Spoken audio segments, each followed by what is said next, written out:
Good afternoon. Welcome to Drive Time MythTake episode 9. Just wanted to make a short drive time today and talk a little bit about this idea of Argeiphontes, an epithet of Hermes, and what a strange and I would say it is my contention misinterpreted epithet.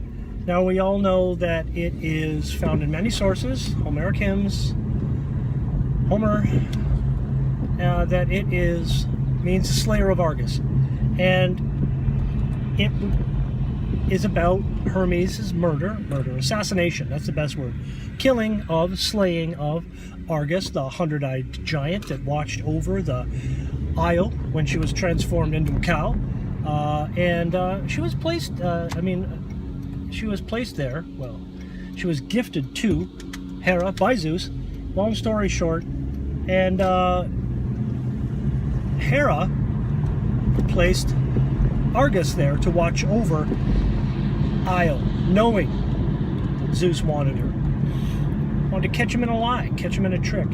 So what does Zeus do? Zeus asks Hermes to go down and kill this 100-eyed giant. And as a god of Madus and cunning, he goes down there and doesn't use Kratos, he doesn't use Baya, he begins to sing. He begins to tell stories. And Argus is intrigued and he listens to the beautiful stories that Hermes tells. And one by one, the eyes start to close until the last eye closes. Patience Hermes has. And whoosh, cuts off his head. So now we have this epithet, giant slayer, slayer of Argus. And it's my contention that a contemporary audience takes this sort of tongue-in-cheek as a off-the-cuff joke. The idea that the littlest of us, Hermes in this case, and by extension, perhaps the weakest, is classified as a giant slayer. And we graft onto him this great power. And we sort of, in a way, make fun of him when we use this term. And I think that is wrong. I think what we're really seeing here with this epithet is an acknowledgement by the Greeks of Hermes' skill, his acumen, his arete, his Madus. Assassination is about subtlety and timing and patience, and so is Madus itself. The timely revelation, right?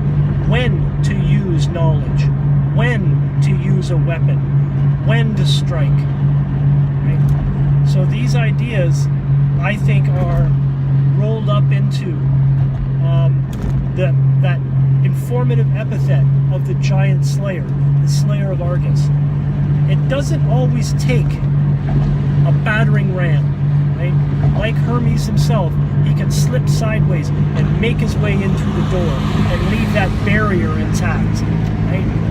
And he kills deftly with great skill. He pierces the life force, he severs the head of Argus, and boom, done. There's no great violence. It is simply accomplished.